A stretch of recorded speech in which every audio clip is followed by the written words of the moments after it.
Welcome back to Quick Films. Today I'm going to explain an American horror thriller film called American Psycho, released in the year 2000.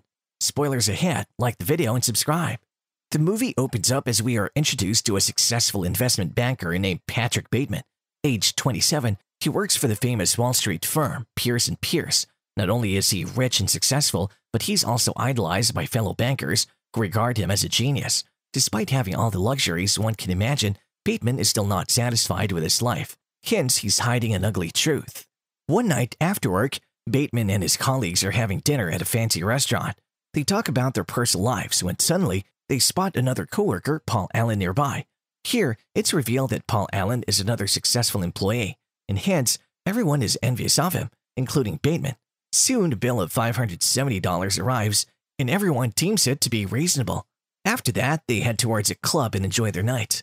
The next day, we're shown a view of Bateman's luxurious apartment.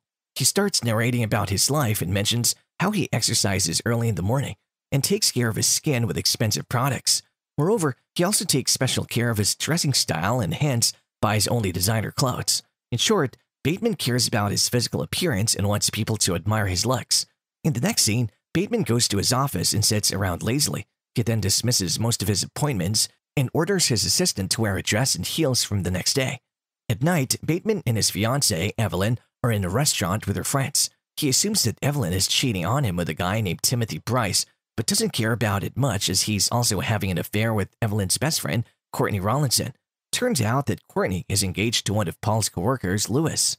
Later, he calls Courtney and convinces her to go out to dinner with him. Sadly, she's high on drugs, so he orders the food for her.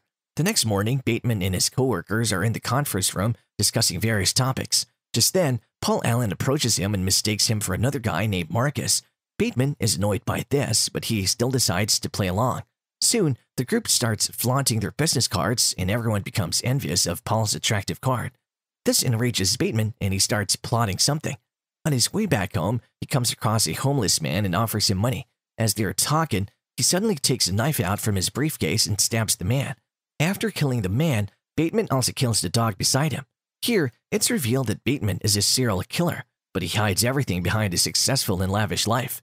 He has no emotions for other people, and greed has been eating him from the inside. In the next scene, Bateman again comes across Alan and Evelyn's Christmas party. Surprisingly, Alan still presumes Bateman to be Marcus. Using this opportunity, an envious Bateman invites Alan to have dinner at a fancy restaurant the next day. Alan agrees right away, and the two depart. The next evening, Alan is already at the restaurant when Bateman arrives. The duo starts talking, but it seems as if Bateman has planned everything. He cleverly makes Alan drunk and takes him to his apartment. While Alan sits on the couch, Bateman prepares to kill him, but he's too drunk to understand. He then plays the song Hip to Be Square, brings out a mirror-polished axe, and kills Alan with it. Blood splatters everywhere as he hits him with the axe several times. Following this, Bateman sits down and starts smoking a cigar casually in front of Alan's corpse. It seems as if the man has no insanity left in him. He wraps the corpse in an overnight bag and drags it outside. Bateman even meets an old friend on his way, but his lack of emotion helps him keep his cool and avoid any disasters. Later, Bateman heads to Alan's apartment and starts recording a voicemail message, posing as him. His plan is to make everyone believe that Alan has traveled to London for a business trip. To make the situation more believable, he even packs some of Alan's clothes in a bag and escapes. The next day, Bateman is in his office when Detective Donald Kimball comes to interview him about Alan's disappearance. However, Bateman quickly dismisses him, saying that he doesn't know anything about Alan. At night, Bateman brings two prostitutes, Christine and Sabrina, to his apartment and has intercourse with them. After the deed is done, the girls ask him if they can leave, but Bateman has other plans for them. He takes out instruments to bodily harm them, and the girls leave in the morning with several injuries. In the next scene, Bateman is hanging out with his friends in a bar when Courtney's boyfriend Lewis shows them his new business card. It's better than Bateman's as well. This angers him, so he goes after him in the bathroom and tries to strangle him to death. But as Lewis notices him, he mistakes the gesture as a sexual advance and tells Bateman that he has always loved him. This surprises Bateman, so he quickly leaves the restaurant. The next day, Detective Kimball again visits Bateman at his office. He asks him several questions about his last meeting with Alan, and the latter answers all of them calmly. Following this, the duo decide to meet for lunch next week. At night, Bateman is at Courtney's place and she seemed to be distressed. However, the psychopath Bateman is too occupied to notice it. The following day, he invites his assistant Jean to dinner and asks her where she wants to go. Jean answers Dorcia, but will also go anywhere he takes her. Hearing this, Bateman calls Dorcia and pretends to book a table. When Jean is convinced off the date, Bateman asks her to meet him at his apartment at 7 so that they can leave together. As planned, the duo meets at night. While they're talking, Bateman sneaks up from behind and points a nail gun at her, but suddenly he gets a voice message from Evelyn. Jean realizes that Evelyn and Bateman are still engaged, so she asks him if she should leave. Bateman agrees and tells her that something terrible might happen to her if she stays. Following this, we're taken to the scene where Bateman and Donald are having lunch. The detective reveals that a colleague of Bateman spotted Alan in London, and hence, the case has been called off. Bateman is relieved to hear this, but he soon gets annoyed, thinking that the news cannot be true as he killed Alan. After the meeting, he goes to pick up the prostitute from last time, Christine. She refuses to come because she had to go to the ER last time, but Bateman convinces her with a huge sum of money. Soon after, he also invites another girl named Elizabeth. Surprisingly, he takes the both of them to Alan's apartment. Instead of this, Bateman then drugs both of their wines and convinces them to have intercourse. While they're at it, Christine notices him try to kill Elizabeth and makes a run for it. She tries to escape but comes across several dead bodies of girls hidden in different parts of the house. Suddenly, Bateman comes after her with a giant chainsaw. Christine becomes terrified seeing this and falls on the floor. Sensing the opportunity, Bateman starts biting her legs like an animal. Despite this, she somehow manages to free herself and make a run out of the room. Christine screams in horror and bangs on various neighboring doors for help, but unfortunately, no one answers her. Left with no option, she decides to escape the building through the stairs. When Bateman sees her escaping, he cleverly measures the chainsaw's weight and the distance to the girl. After a bit of calculation, he drops the machine on Christine, killing her instantly.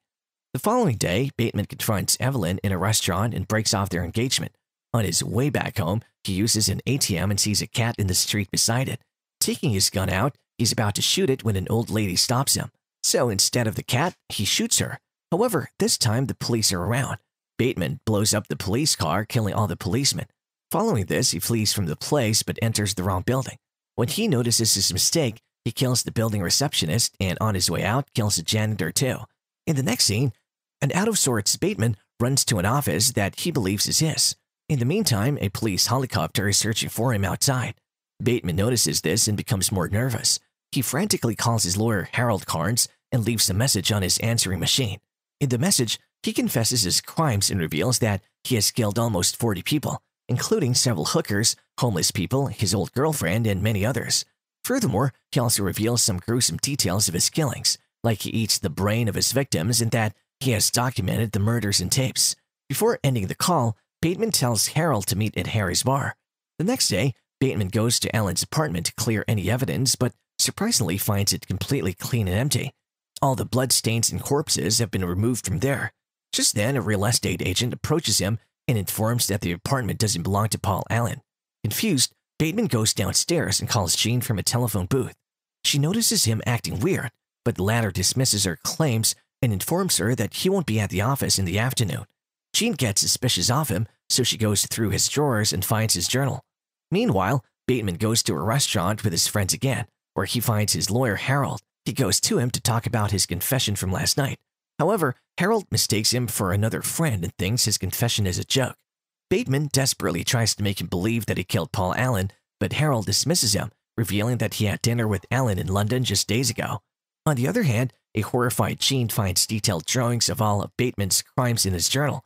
After talking to Harold, a confused Bateman goes back to his friends and continues chatting. In the final scene, Bateman reveals that his crimes were never discovered. Moreover, he thinks that he was hallucinating the entire time, and everything was his imagination. Bateman is relieved to have escaped punishment, but deep down inside, he wants to get apprehended for the heinous acts he committed.